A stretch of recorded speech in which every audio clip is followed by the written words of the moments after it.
my fellow participants. What I had prepared for has just changed because the discussion is around a village. So I also came to Nairobi for further studies from the village. So I'll share based, I read a lot of biographies, and there's one that touches me a lot. And this is in a village from South Korea.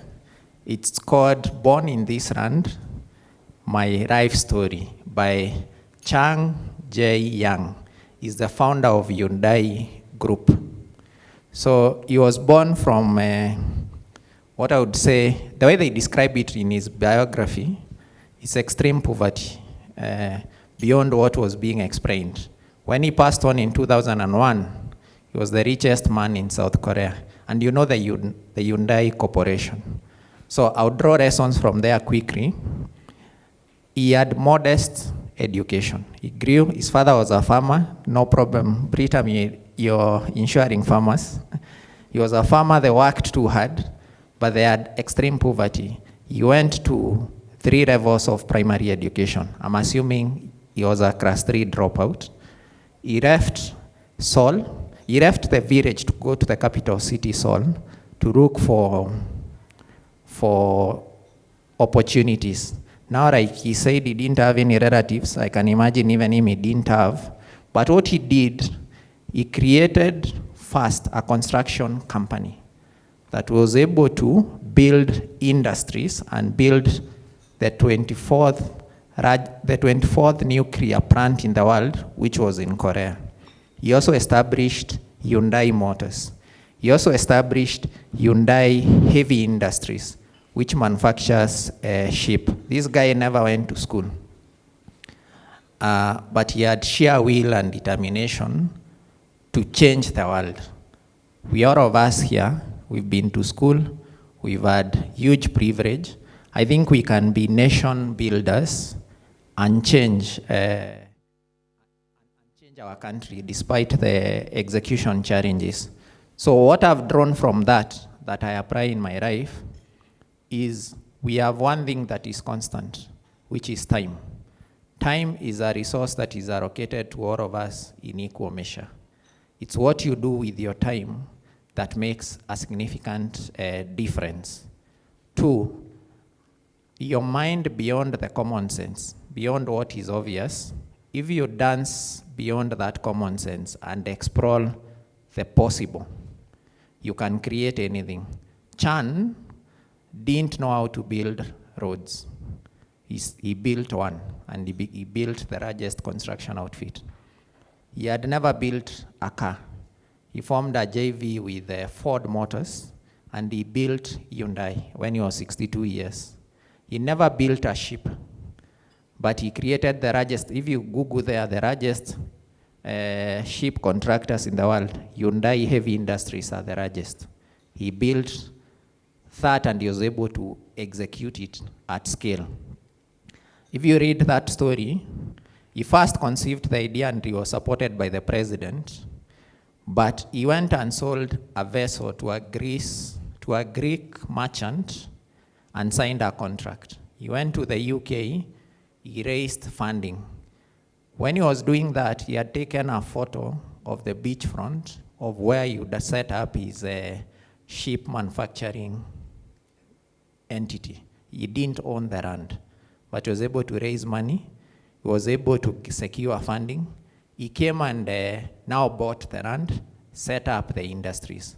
What would prevent us here, who have that extreme privilege, to make a difference? Mary is the village girl. Kito is, he said, is extreme. Engineer is village, whatever. I'm from the village. All of us are from the village.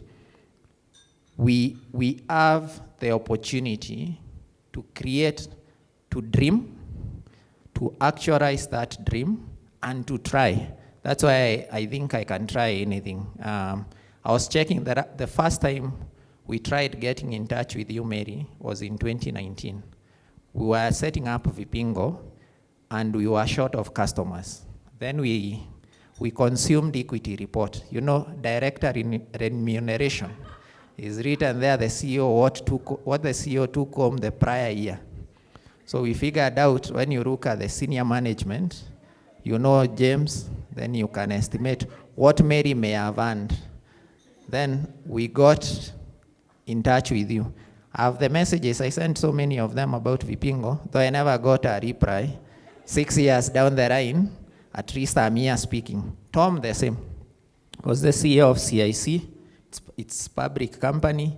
We wrote, there isn't a CEO, he never wrote a letter to a CFO, a director level guy. And we got customers, even him we sold. Those houses, they have doubled or tripled in value. So you can imagine of anything and try it. I'm the chief sales guy at Centum Real. In my part time, I do administrative work, and when there are problems, I take responsibility for them. Then I'm the MD. But ordinarily, I'm selling and I push to see what is possible. So I'm thinking, if someone was born in 1915, created an extraordinary business without any formal education, just using sheer will of power and drive and being positive that it can be done, and that business is generating $122 billion in 2024. I think I'm sleeping. I should imagine and be a nation builder in Kenya and create enterprises that employ people across Africa and that generate enough for me to be remembered as someone who was in this world in a certain period of time, who made a difference. You can also do the same, which is leadership with purpose.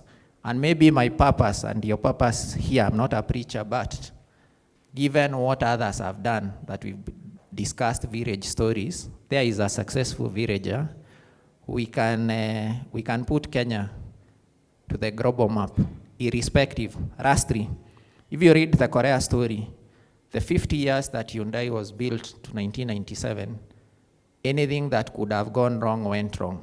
This guy had an auto repair shop, it was burnt. Korea there was Second World War, there was Japan attacked Korea, there was student protest, there was 30 years of military rule, there were people overthrown, there were presidents shot.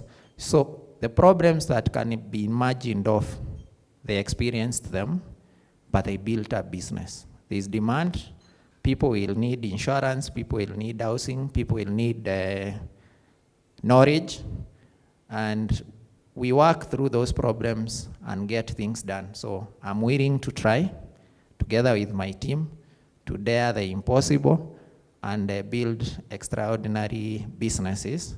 I think I'm not doing enough. I'm just, I have so much potential, but hanging around and being afraid. Thank you.